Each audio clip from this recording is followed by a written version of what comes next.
Okay, so Plasticity 2024.1 is here. This is a really exciting release. In particular, if you care about surfacing, there's a bunch of really powerful new surfacing tools, and I really think this establishes Plasticity as one of the best consumer-friendly surfacing tools on the market, and I'm excited to show you some of the new features today. Now, the feature that people are most excited about is definitely xnurbs, and xnurbs is this amazing variational surfacing technology, and Plasticity is the first CAD program to integrate it directly rather than have it be this $400 add-on for SolidWorks or Rhino. And it's built directly into the app. It's available on Windows and Mac, but not Linux, unfortunately. And it is this amazing tool, but it is a premium tool and only available on Studio. So the focus of today's video is some of the other really amazing new surfacing features that we're going to add, that we're adding in this release.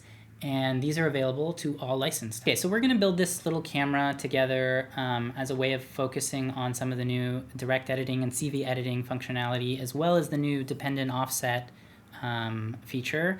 And I wanna point out that this model is inspired by something that Siemens NX published 15 years ago or something as part of their promotional material. So let's start by watching in very fast forward the Siemens commercial. So originally one of my users showed this video to me, and I don't know, I was just so blown away by how cool this was. I first saw this like over a year ago, and I've just been waiting to finally be able to implement this functionality and researching how to do it in the right way. Okay, so I'm gonna follow along with this NX promotional video, diverging a little bit where it makes sense in Plasticity. So we start out with this box-like shape, and the top face is a planar surface, as you can see in the lower right-hand corner.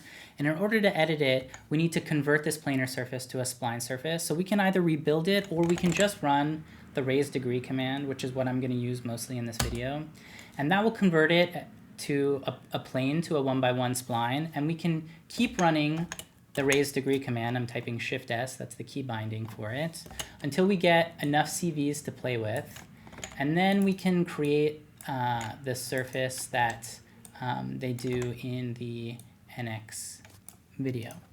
Now the next thing they do is they take this surface and raise its degree twice till they have this row of CVs, and they just give it a little bit of crown, and then finally create this fillet edge.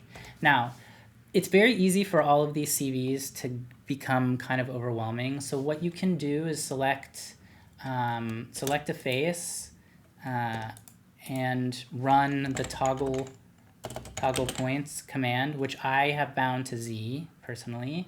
So that will hide the points for a given face. And you can also, with some points selected, just type Z in my case, or run the toggle points command, and it will also hide the points for that face. Now, the next step is to create the lens housing. And so the simplest thing to do in Plasticity is to just create a center rectangle and then two tangent lines from here to here. And then we can run the trim command to trim that. And then in face mode, we can just select, holding down Alt, these blue regions, drag them out, holding Control to match to this face.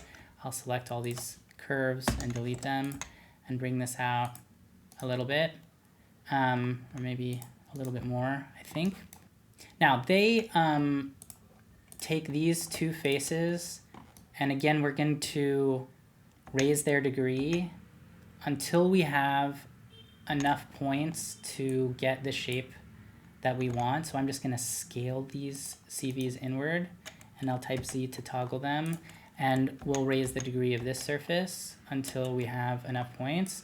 They lower this row, well, maybe not that much, and raise these two up to have a nice sort of crown. And then these two columns, we're just going to move them down a little bit until we get the shape that looks close to what they do.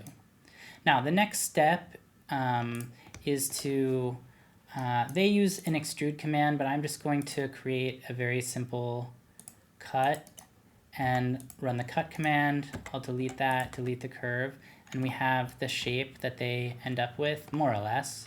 And they will round off these two edges, and then this edge, and then I think we'll just Boolean this all together. They apply a lot of micro fillets at this point, which in general I recommend against it, but for the sake of following the video, we'll do it now, and I'll talk at the end about some ways to mitigate the disadvantages of this sort of thing.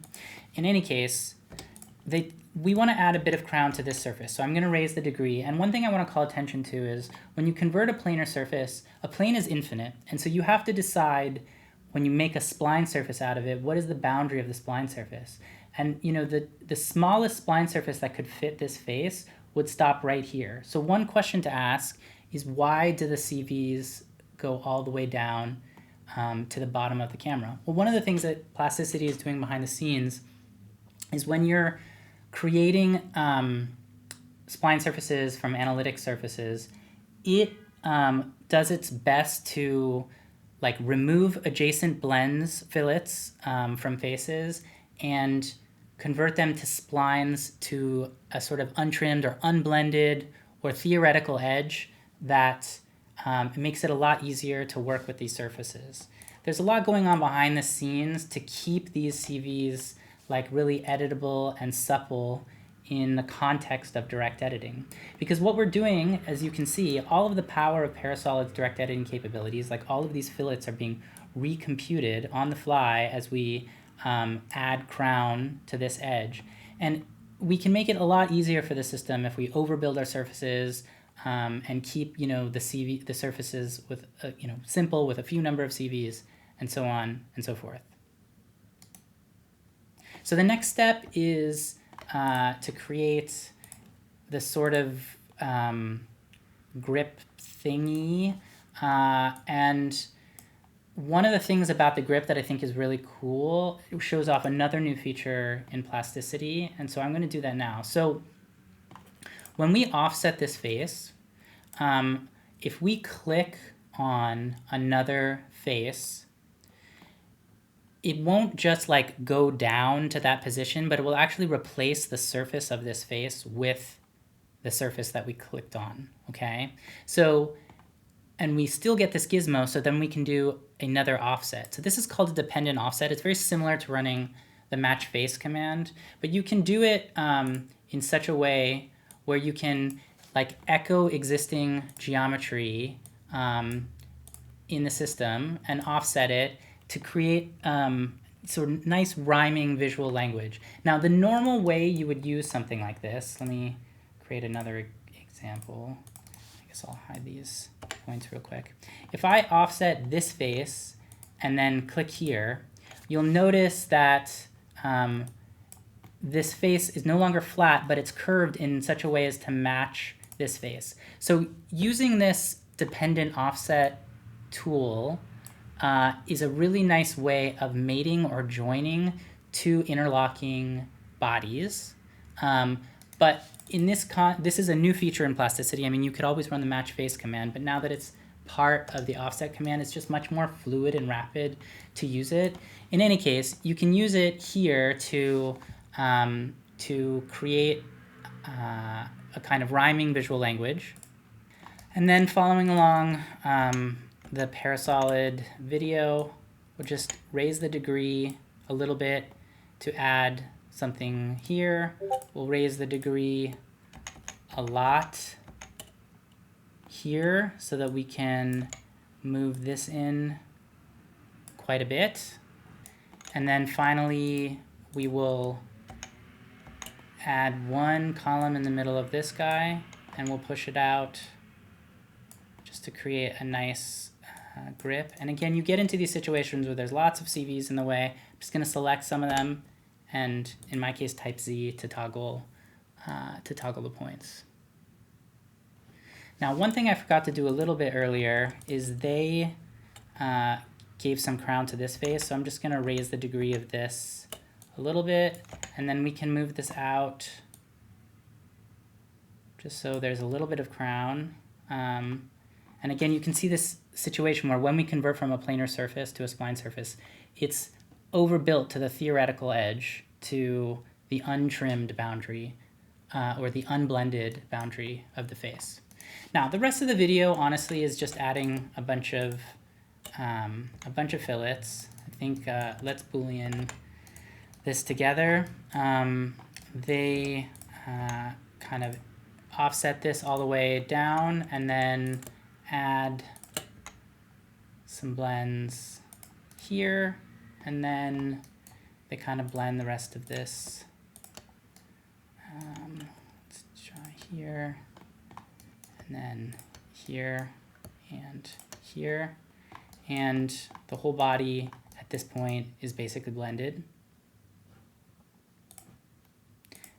Now we can add the final detail that they add, which is this, and then they're also pushing this around a little bit to make everything, to just dial it in.